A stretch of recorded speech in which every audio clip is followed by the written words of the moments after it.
You might ask, why do you need to drain the carbs?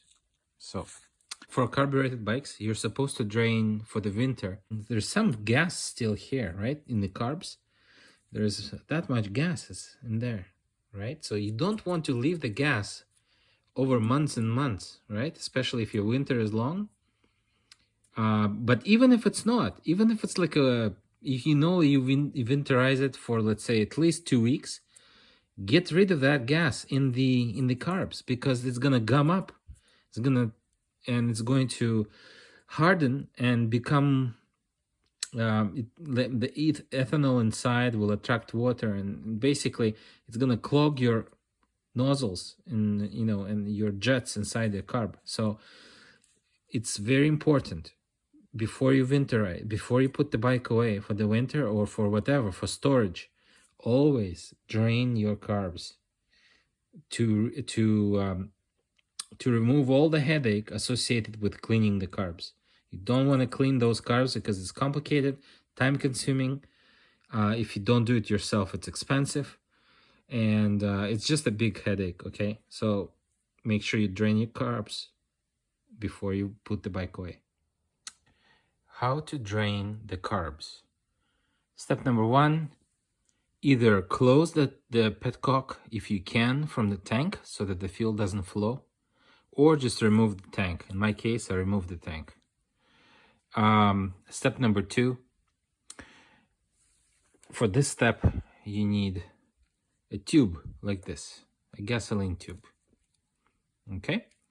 And what you do is very simply connect the tube, one side of the tube. You see this? Every carb has something like that. There's a little nozzle here, so you take this and you simply stick it in underneath there, just like that. Okay, one side is in there. Doesn't have to be super tight. Then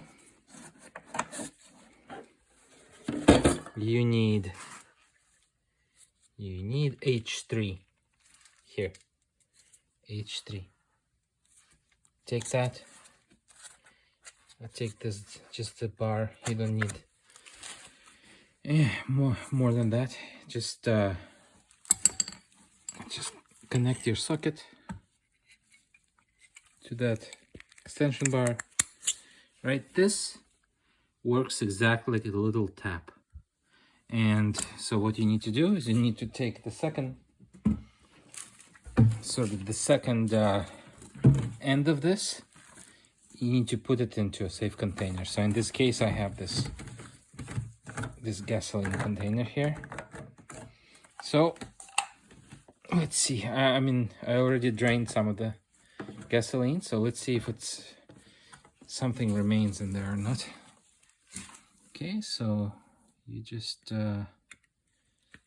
put it in, and then you turn, just like a tap. Open that tap. See, there's a little bit remaining there. Not much.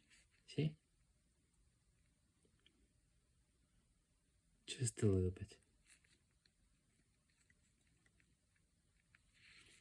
Okay, so one side is done. Do not over torque it. This is literally, I'm using my fingers here, right? Just like that.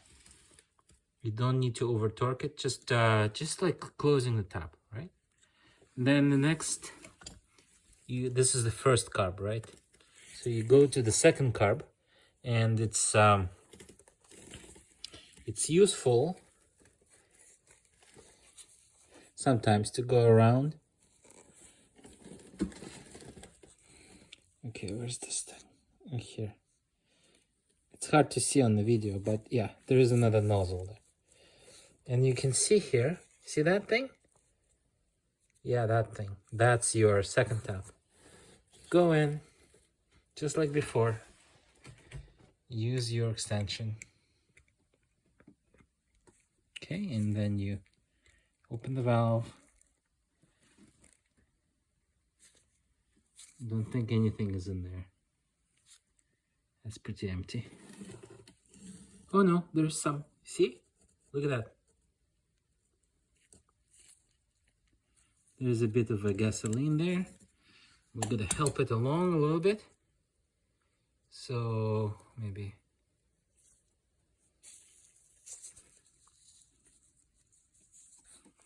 There you go. See? The bubbles went. Look at that bubble. See? So you need the gasoline to start flowing. You kind of help it along. Yeah. See? And it's slowly draining. In any case, there's not much here. See? It starts there. Maybe move this along. Move the container away. And then lower it down. There you go. See? It drained. That's about it. And then you take this thing, close the tap. Just there, yeah. Just like that. You rotate, close the tap again. Not too hard. Don't use your fist. Just use your fingers. And remove. That's it.